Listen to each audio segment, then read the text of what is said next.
Welcome to Pateo Television. My name is Johan Oldenkamp, and the special guest of this episode, this 49th episode of Pateo TV, is Mr. Joseph Gregory Hallett. Greg, welcome into the show. Thank you, Johan. Could you, before we start this talk, give a little bit of information about your background so that the audience have an idea what kind of man you are? Where were you born, for instance? What was your your home country?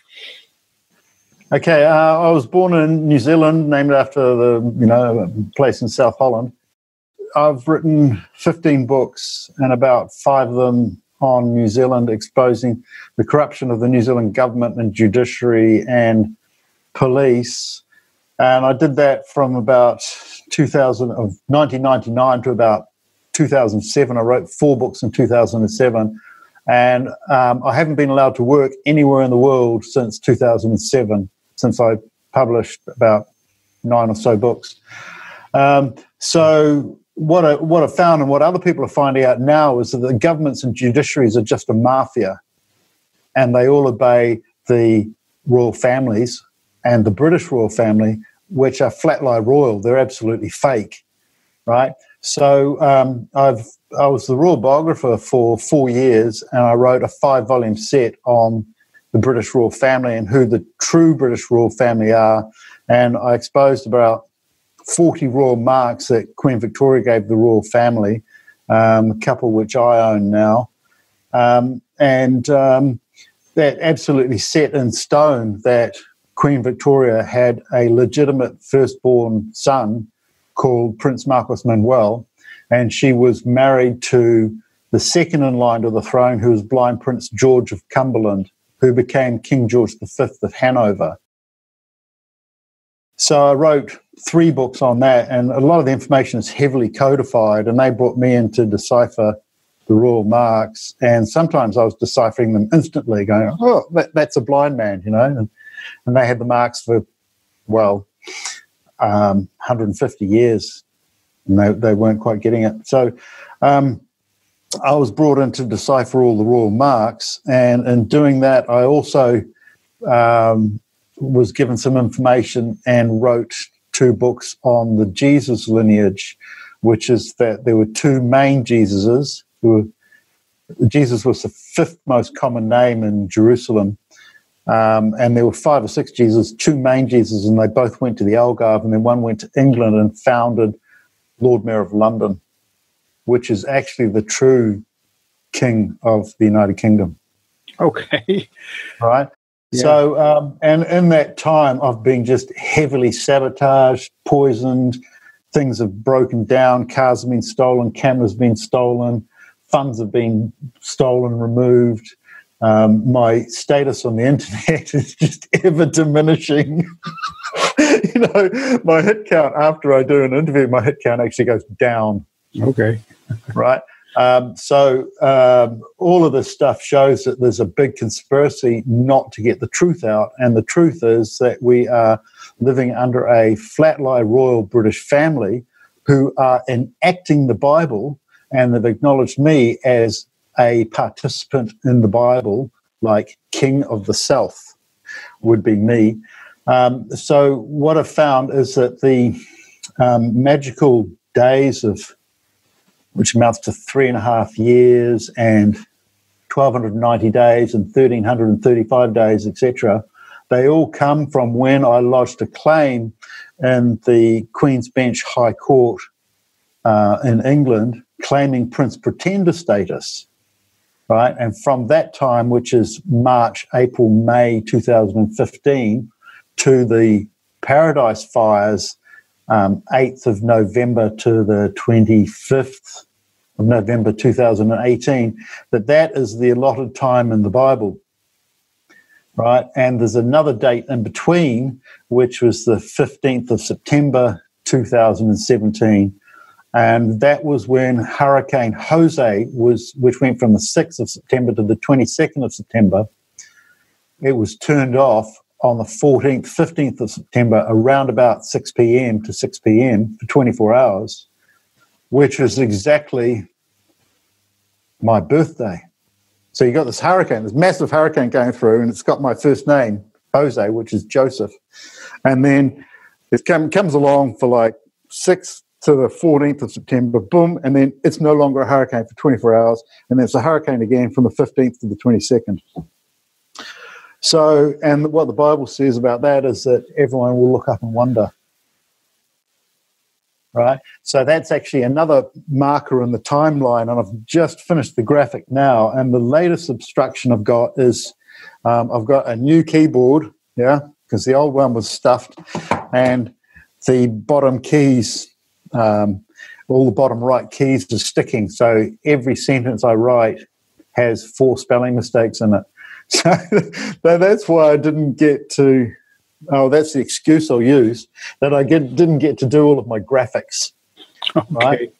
But what I found when looking at the Bible is you've got to look at the definitions of words, and you've got to look at things like the latest media releases that say the Jews are putting out about the Bible, how they're all of a sudden claiming that there's been a shift in time of 146 years, and the Jews are now 146 years closer to when their Messiah or the Messiah has to appear, not may appear, but has to appear, and that is in 57 years' time. Has to appear.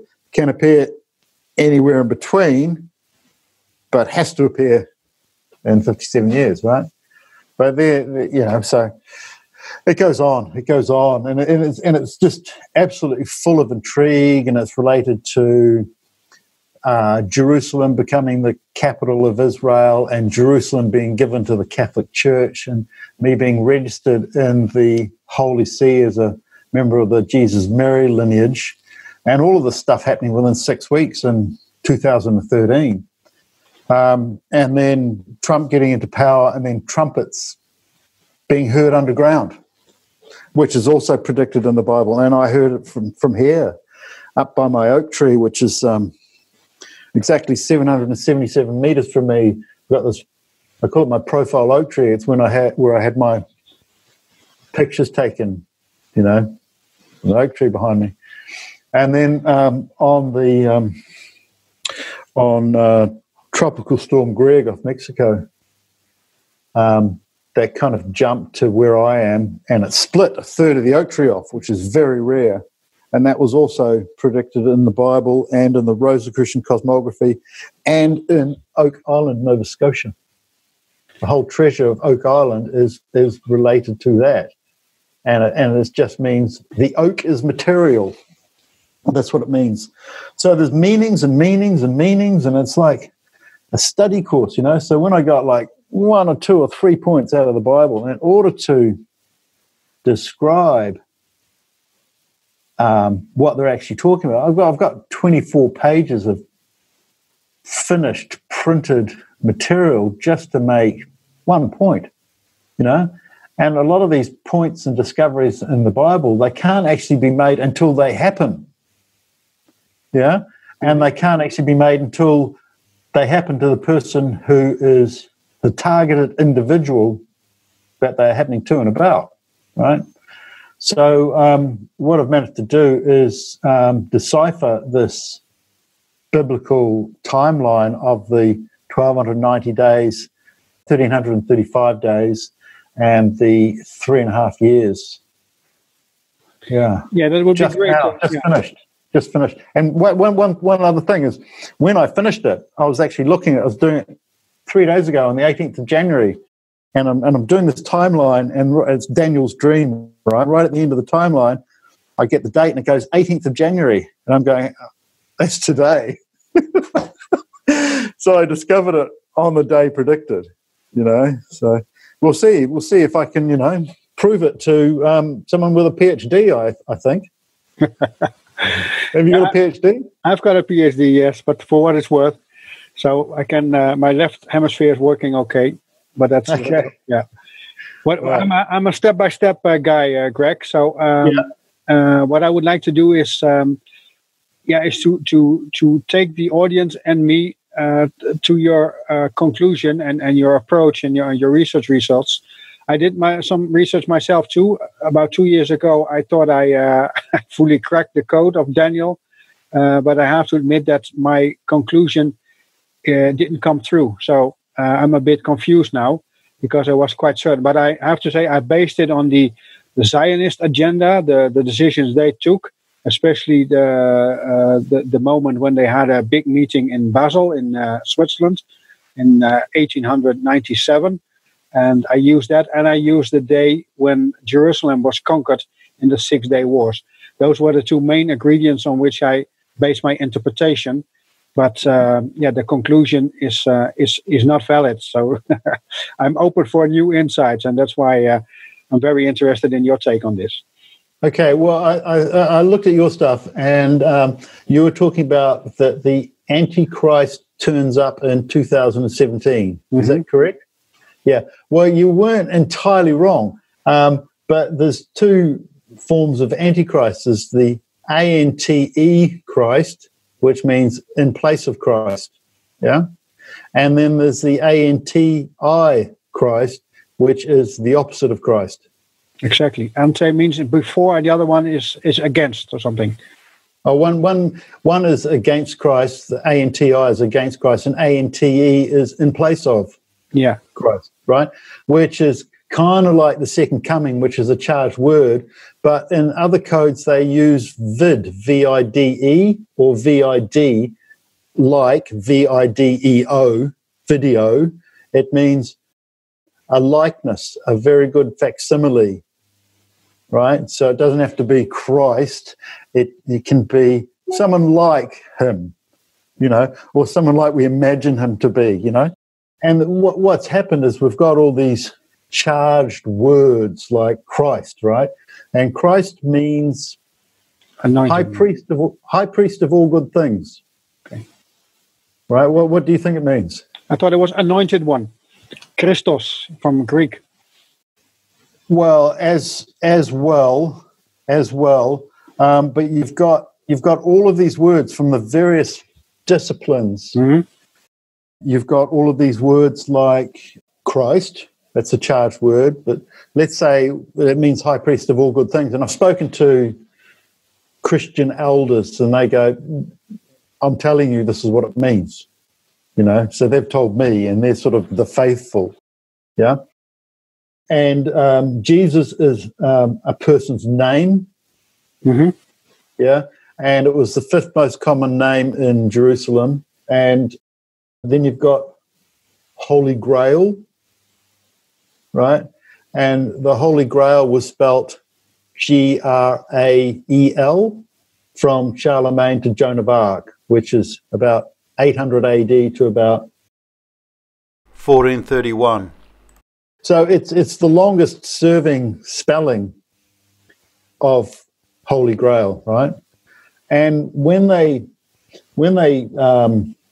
put people, someone's got to be in the program for things to manifest, right, in some form. And you've also got Ouroboros, which is the ring around the sun. And it's like flashes, two snakes around the sun. The serpent that eats his own tail. Yeah. And you've got Messiah, and Messiah can mean anointed one, or Christ can mean anointed one, rather, Christ chrism. And you've got Messiah, and Messiah is a prince without a throne, or a king without a throne, or a king without a country, or a prince without a country. And the Christians believe that the Jews believe that the Messiah has had to have achieved something militarily. Right? So that's kind of interesting. So what else have we got? We've got the Holy Grail. We've got the Holy Grail cup, right, which is actually the solar chalice of the legislators Akhenaten and Jesus. So the solar chalice of Akhenaten, Pharaoh Akhenaten, was passed by the Apostle John Mark to Jesus at the Last Supper, and then it spent about 1,000 years in Jerusalem, and then it finally came out to England, and then to Portugal, and then it was given to us, and I'm the first person to publish images of it, right? So Pharaoh is a name that never existed. It's a title that never existed. Pharaoh, it's actually ruler, not even king, it's ruler. The Egyptian pharaohs were actually rulers, and Pharaoh was a Greek word applied to the Egyptian rulers, and it was based on a temple called Phari, and that became Pharaoh, right? So you can sort of empower and disempower words. And then you've got the Heb-Sed festival as well, which was the Egyptian rulers or pharaohs. After they'd ruled for 30 years, they'd have a Heb-Sed festival to reinvigorate their rulership. And that was, they would run around a rectangle, say the screen, yeah, and then everyone would be around cheering vigorously, and then they would go into a cave, and then they would be given some hypnotic herbs or incense or whatever by the priest, and then they would have like an out-of-body or near-death experience, and they would come back with some information that was pertinent to the Ma'at, M-A-At, which was the all the people living together in harmony and producing. So it would be something that was very good for the whole community. So you got the Heb-Sed festival, and the Heb-Sed festival is still being run occasionally today. And I did an interview with Gemstone University and showed a lot of slides about my Heb-Sed festival and 2 Heb-Sed festivals. And that actually, I haven't spoken about it yet, but that actually led to quite a few events in the 1980s, which were quite big. And then you've got the Georgia Guidestones, right? And the Georgia Guidestones are actually linked to the End Times New Age, as well as you've got the people running the End Times, 2 people running the End Times and 1 person running the New Age, and that leads to the whole Ouroboros thing. And the End Times New Age has happened in 2014, and the Times of the End has happened in 2017.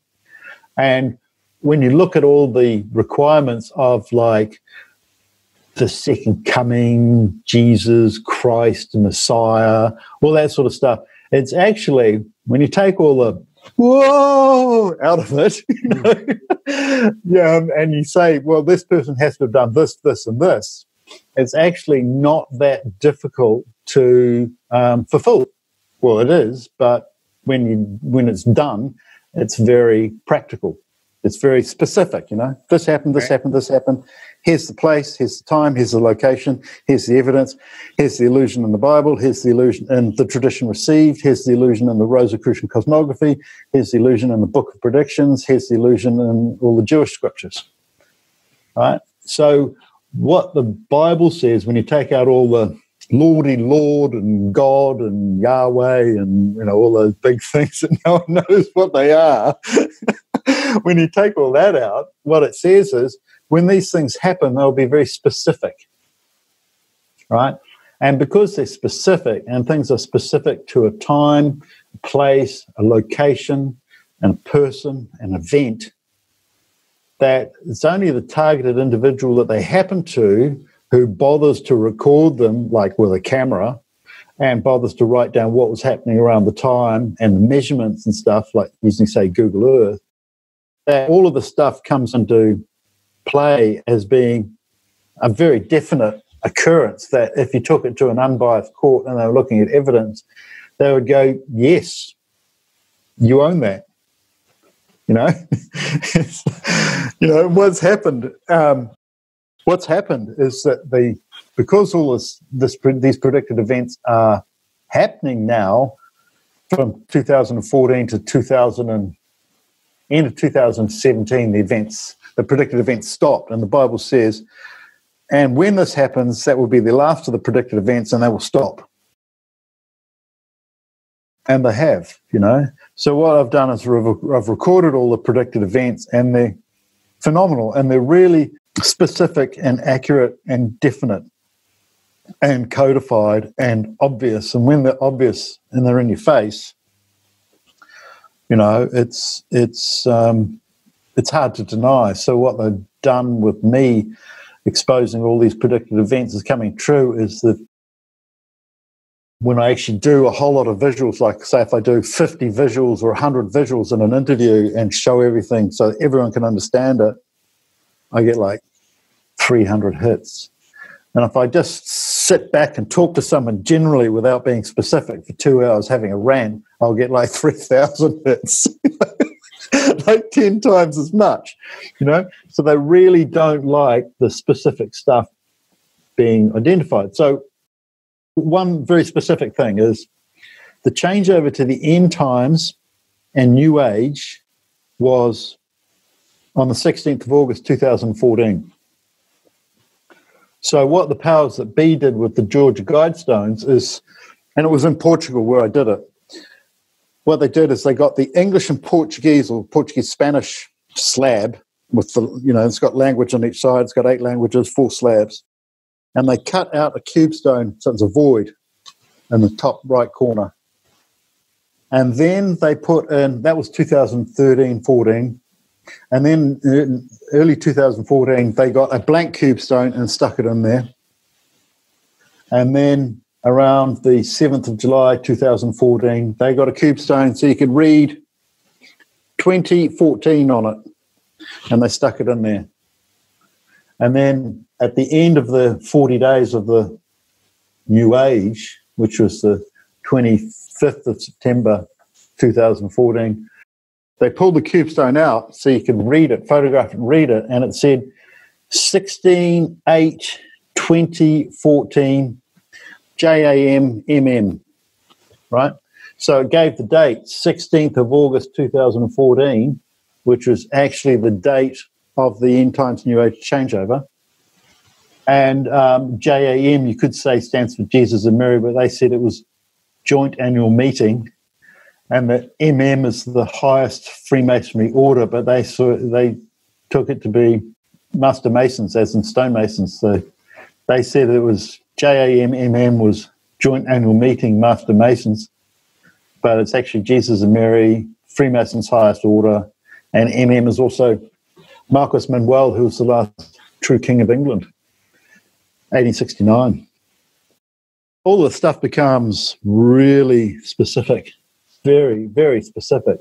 And then if you look at the Rosicrucian cosmography, it actually gives the actual time of the changeover, which was, so the first minute of the New Age was 2:44 p.m. Portuguese time, which is British, same time as Britain, which was British summertime. So it's GMT plus 1. So in terms of GMT, UTC, it was actually 1:44 p.m.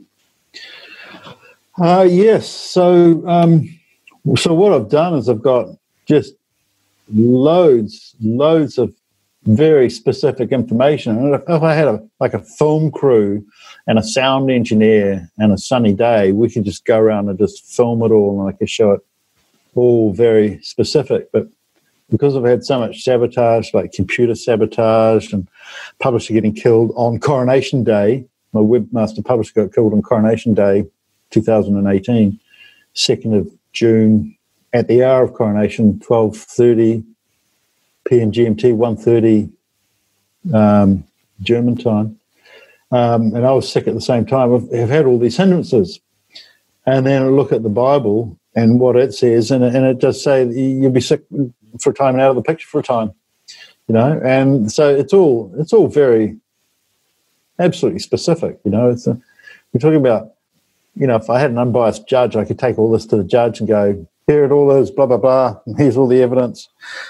And so what I've done is I've ended up with massive documents. So when I talk about my claim for Prince Pretender status to the High Court, Queen's Bench High Court in London on around the 14th of March to around the 15th of May, I'm looking at all this apostilled information and claims, and, this like, here's, that's like 300 pages there in that one. So it's probably 600 pages that are put in triplicate and apostilled, and they just ignore it. The judges can't handle it. They absolutely, judges absolutely cannot handle the truth. They cannot handle evidence, and they can't handle the absolutely true and very well-known evidence that the British royal family is fake. So because I brought out the Hidden King of England, Arthur Christie, Unveiling the Rose, which was 5 volumes, 1,100 pages, 700 colour photos, 40 royal marks presented and decodified, and hardback and full colour, in a box set. So when I presented that as part of my submission, the courts can't handle it because they apparently serve the Queen. They swear 2 oaths, judges swear 2 oaths to the Queen. But she's not the Queen. Never has been. And if you look at her royal style and titles, it absolutely says that Elizabeth is not the Queen of the people of the United Kingdom, and she is not the Queen of the land of the United Kingdom. And if you look at her signature, most of the documents she's signing, she's negating. And if you look at where the records of the royal styles and titles are kept, which is in Canada, they actually state that Elizabeth is an on-again, off-again queen. She's only recorded as queen post-dated, like backdated, and it's only for about 1 day, a fortnight, and it's completely random. It's bizarre. And like, you know, and braver days, which is actually when we didn't have the internet and people used to walk around and have a set of balls on them, they used to go around and challenge authority and go, hang on a minute, no, this person's not the Queen and this person's not the King. Here, it shows it here. And here's the evidence, you know, and they'd have like a town behind them with torches and pitchforks, you know. and now what we're getting is just all these mamby-pamby people sitting in, you know, their office chair throwing comments at the internet. And what's happened with the internet and the so-called truth movement in England is it has become militarized. And virtually everyone in it is working for the military in some way. It's actually a sabotage exercise. It's not an information exercise. I don't know if you found the same in Holland, but yeah, very much. Here, 95% of the people are agents. They're agents, just agents. No, I made a list, but it's no longer public because it brought me nothing but trouble. But I can prove many of these so-called truthers out there, they are spreading disinformation. Some of them are not doing it consciously, but some are doing it. So, and I did want to make a very precious line between them because it's hardly not really good possible. Anyway, the truth movement is also here in the Netherlands, but also anywhere I've investigated, Greg. Either people who are really want to confuse you or people who are confused themselves, and that's not really helpful. So, the other thing I found is that Prince Charles is actually employing people under psychiatric supervision, right? So mental patients, to attack people that are telling the truth, especially the truth about the royal family. Like when my publisher died, they got a mental patient to attack me and actually steal one of my websites. And then he actually introduces my website. He stole greghallett.com and he introduces it as some hilarious thing. greghallett.com now comes up as Greg Hallett Gambling Addiction Treatment. So your URL has been sold to somebody else? The sabotage was so incredible. They stole my 3 websites. They sabotaged my book sales. They sabotaged my Amazon account. They sabotaged my bank account, sabotaged my income, stole my car, stole my camera, etc., etc., etc. So now this website, Greg Hallett Gambling Addiction Treatment, is still promoting my interviews and still selling my books, but it's got like a 2-page disclaimer. And they don't own any of my books. You know, these people have never bought my books, but they're actually a mental patient. He's a mental patient working for Prince Charles. That's insane. That's very insane. Yeah, but your real website, just to say it for clarity, is kingof.uk. Yeah. So that's kingof.uk. So I'm just slowly building it up again with new interviews. you know. So it's quite fantastic what's been happening. And you kind of know you're telling the truth the more you get targeted. You know, if you're not telling the truth, they want you there. No, it's a compliment, but it's not always easy to get this compliment. Because like the CIA says, the CIA are only happy when everything everyone believes is false, right? And the Catholic Church wants illegitimate monarchs on the throne because they're easier to control. Yeah, because you can blackmail them. In the Netherlands, the very same. It's a complete scam. It's a hoax. But they have so much. Something about Queen Juliana being born in 1909, and their baby had Down syndrome, so they swapped it with their neighbour farmhouse baby who was born at the same time, and that became Queen Juliana with the cleft palate. That's absolutely correct. I talked to someone who was close to a witness there, so it was all done, and people are speaking out. But the brainwashing in the Netherlands is so strong. Because there's a huge PR campaign about this family. They are the perfect citizens, and they are lovely people, but they lie, they cheat, and most of all they rob. They're legalized robbers, and that's why I call him the robber king, because he's nothing but a robber and a liar too. Yeah, well, we've got the same thing in Britain. Absolutely, like. Queen Elizabeth II is not a queen and not even a princess. She wasn't the daughter of King George VI, and she wasn't the daughter of Elizabeth Bowes-Lyon. She was the daughter of, she was a sperm donor baby from Winston Churchill's sperm, and the carrier of the sperm was Elizabeth Bowes-Lyon's maid. So at the same time, Queen Elizabeth II was gestating in Kensington. In Kensington, they brought out Lyon's Maid ice cream to show that the baby was Lyon's maid and not Elizabeth Bowes-Lyon, right? And then Elizabeth Bowes-Lyon went to France and married there and died of a heart condition at the age of 50 in 1950, which is the same age and cause of death as her brother. So the Queen Mother Elizabeth was Elizabeth Bowes-Lyon's maid, and Elizabeth is the daughter of a maid, and her nickname in aristocratic circles is Lily Le Bon, which is Elizabeth the maid. Right, that's what she gets called, the maid. Yeah, because the inner circles know this. I've seen a presentation of you, Greg, in where you had a complete lineage overview and all kinds of lines and names and pictures. Very impressive. But from the camera point of view, from where I was seeing it, I couldn't read it all. So it would be great if that kind of information would be available on a picture which you can zoom in on. And I've got a poster. It's in a poster about this big by about 4 foot that I sell.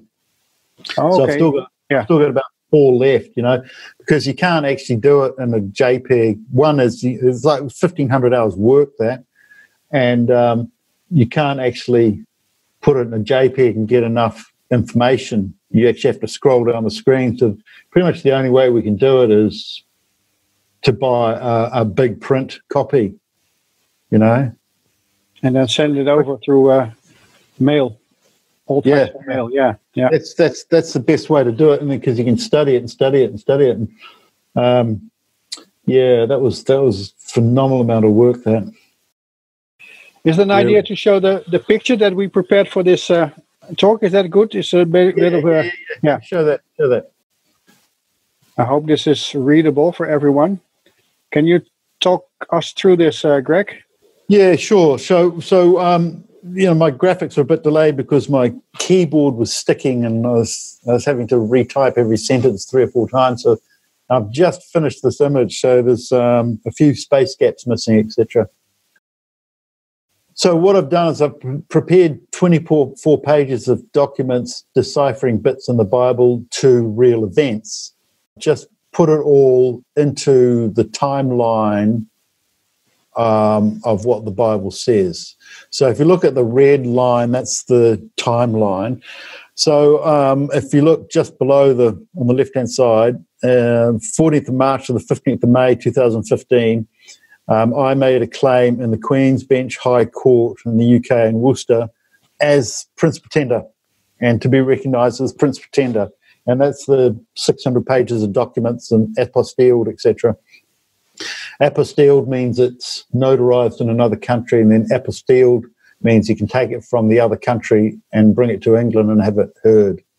Okay. And it also means that it's got the certification of a judge, and that the opposition has to absolutely prove that the document is either a fraud or the information is a fraud, otherwise it's accepted.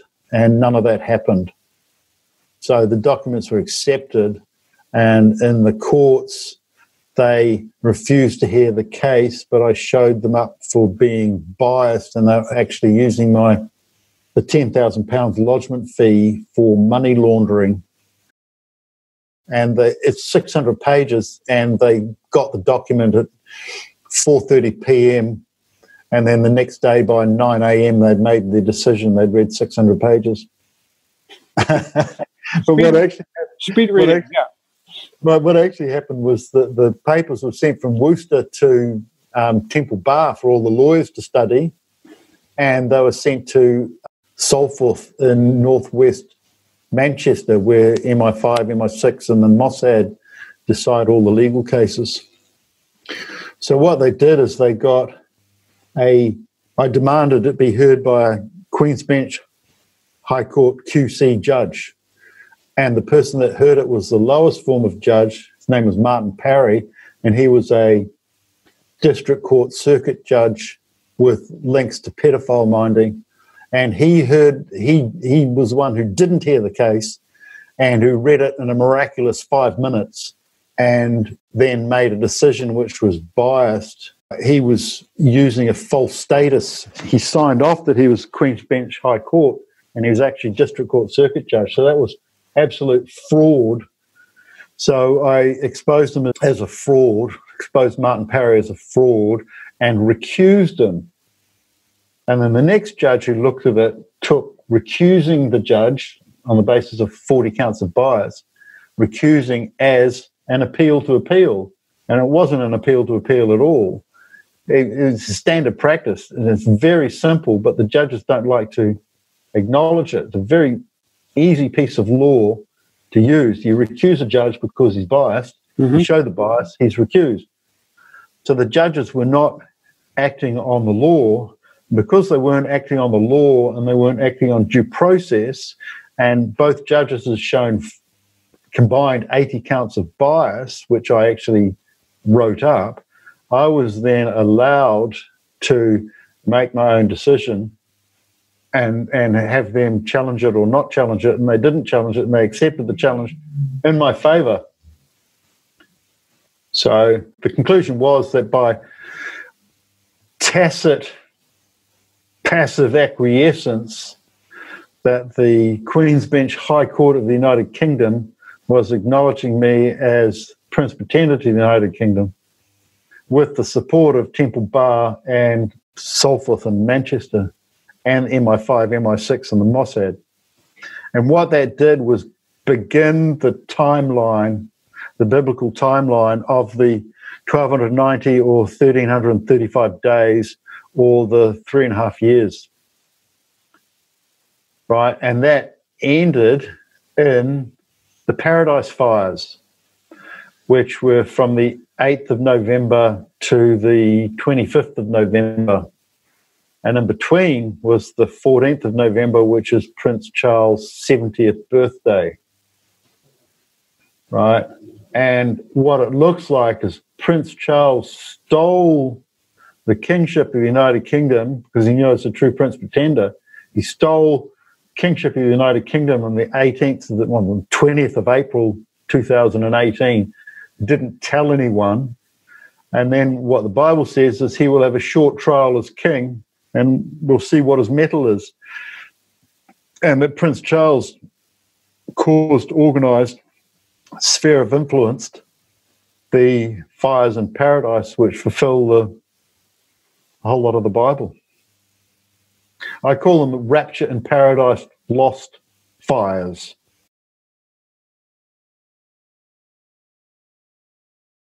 Okay, quite a story. Yeah. And that Charles is the Antichrist, A-N-T-I Christ, the opposite of Christ. And that what he did was cause hell in paradise. And that the towns either side of paradise are called hell and dead. Because I think it's a very important book, the book of Daniel. It is and it isn't. Revelation is more important. Revelation is very simply incredibly important. And the last page of the Bible is basically all you need to read. And it mentions the word come 5 times. And at the same time, we had Tropical Storm Greg off Mexico on the 6th to the 25th, 26th of July 2017. And Mexico has got an X in it, and X marks the true King of England according to the Rosicrucians and the Prior to Sion. So if you read Mexico, it actually reads me, true King of England, I-C-O, and then you join the word repeatedly together, and it says, me, true King of England, I come. That's what Mexico means. And that's all codified in the very last page of the Bible, and it's actually the most important and the easiest to read. But my main purpose was because, I'm studying many things for many years now. Yeah, at least 10 years I'm doing full-time research, and I never came across your name. And somebody sent me an email, and I was really surprised. But because, what you say is very interesting, and it has so many connections with what I'm researching. So I thought, how come I never heard of you? How come I've never seen a video or an interview? And I thought maybe I'm not the only one who has this problem, that I don't know you. So let me make a video like we're doing now, so that at least the people who follow my channel get in touch with you and your work, and then they can look up your name. And because there are many more interesting videos already on you about your work online. So I think that's the main reason why I wanted to give you the stage, so to say, because I think your work is very, very fascinating. Good. Thanks. Yeah, I've been massively suppressed. You wouldn't believe. It's absolutely phenomenal. Yeah. Basically, the number of registration hits I have on the internet is 10% of what it was 12 years ago. Yeah, normally things would go up. Yeah, normally things. And whenever I actually do another interview, my hit rate goes down. Yeah. So of course we know there's censorship, but at least with my channel from Pateo Media, I try to give you the full attention that you deserve, and we'll see how we continue from here. But I want to thank you for now, for your time, and most of all for all the years of research that you put into this. Because you said 1,500 hours for the graph, but in total, how much time did you spend on researching this? Since 1999, so it's 20 years now. November 1999. In November, it'll be 20 years. Yeah. Well. Yeah. And this is what you full time do. You don't have any slave job or something else besides. What they did is in the New Zealand, the whole schism of New Zealand, stole everything, blew up my cars, tried to murder my child. Tried to murder me a dozen times, blew up my cars again, attacked my car outside the High Court, had hearings where I was not notified in the court, used a whole lot of different spellings of my names and 13 judges, all to delay a case where I was exposing the president of the Law Society of the previous years as a heroin trafficker and the main heroin trafficker. And what I've found since then is that the president of the Law Society and now the Deputy Prime Minister, his partner, were targeting me with the heroin because they believed I was the Holy Grail on the basis of the Monty Python movies, Monty Python and the Holy Grail, where they've got the cave wall and it's my name written on the cave wall and it says Gregory Hallett 777 which means the Shin and the times of the end and the highest representation on earth. The end times, it's the beginning of the end times date. And then in the next movie, 5 years later, that was 1975, and 3rd of April, the Holy Grail. And the Holy Grail is an anagram of my name as well. And I was standing in Tauranga, and Tauranga Harbour is the biggest volume harbour in New Zealand. And I was just turned 15, and I was watching 6 men, 2 of them in diving suits, and they were bringing a pallet which had been broken up from the middle and had dark blue and black jerry cans hanging off it and had been dumped off an ocean liner or a ship into the harbour, and they were dragging it through the harbour, and they were taking it up to Winston Peters' place, who was my neighbour about 400 metres from where I lived. And he wasn't the Deputy Prime Minister then, but he was sharing a house and an office with the person who became the President of the New Zealand Law Society, who was the head of the Mr. Asia heroin trafficking syndicate, and also Prince Philip's agent in New Zealand. So they were targeting the heroin at me very, very directly because they thought that I was the Holy Grail based on the Monty Python movies. And in The Life of Brian, when Brian's playing Jesus, and he's in his apartment upstairs, and there's about 40 people in the room, and they're all chatting around him, and one woman grabs onto his coat and says, "Lay your hands on me, Greg." Greg! Lay your hands on me, Greg! Returns are wrong, Greg! Returns are wrong. Lay your hands on me, Greg! Returns are wrong. Not Brian or Jesus, right? And then at the same time, John Cleese says, "S of man," because he can't say son of man, right? So they went, "Oh, shit, okay, so we've really got to attack this guy." And even before that, at the age of 11, 4 years before, they killed my girlfriend in a hit-and-run accident because she was, calling me on the phone saying all nice, girly stuff, you know what they do. So they've been attacking me since I was 11 and since I was 15. And by the time I finished 7th form, when I'm 18, I'm kind of blacklisted. And by the time I finished university, I was blacklisted. So from the age of 24 to 49 in New Zealand, 48 in New Zealand, so that's like 25 years, I was only allowed to work 5 years. So I wasn't even allowed to work in my own country, So they've done everything they can to sabotage me away from a normal life. I could just go on and on. I've actually written 3 volumes, which are A4, one's 600 pages, 300 pages, and 300 pages on all the corruption that they absolutely targeted at me because they believe that I am this Monty Python character, the Holy Grail. So, it fits my name. And the Monty Python movies were actually funded by George Harrison, who was in the Beatles. And the Beatles were guided somewhat by Tavistock. And the Tavistock Institute had some of the secrets. And also in 1968, Queen Elizabeth II had put my name on the coins, on the UK coins. So the UK coins read,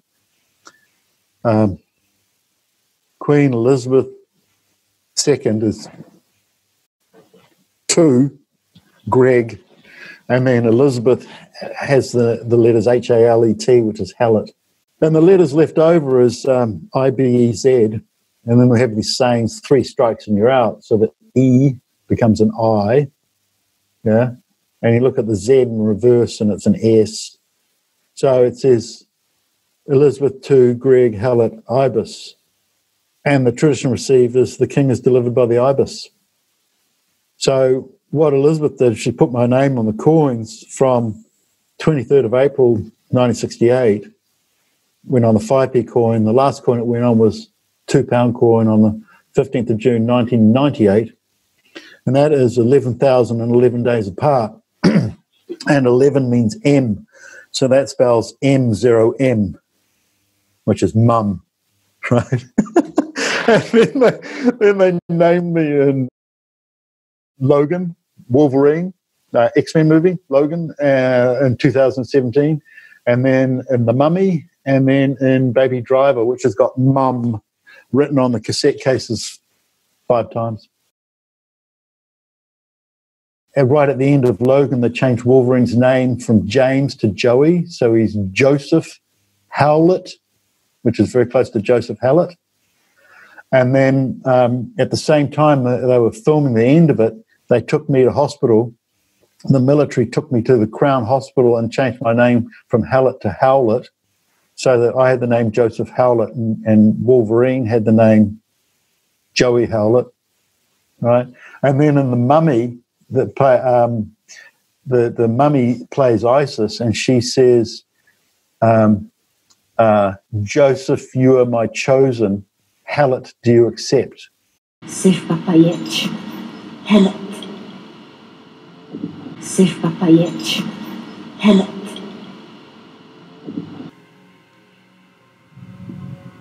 Ben tutu air, anem.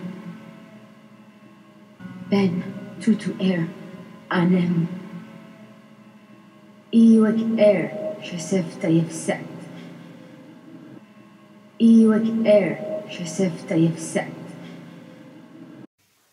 Right, so they're saying Joseph Hallett is ISIS chosen. So, you know, it's absolutely blatant. So I'm kind of in 5 movies, you know.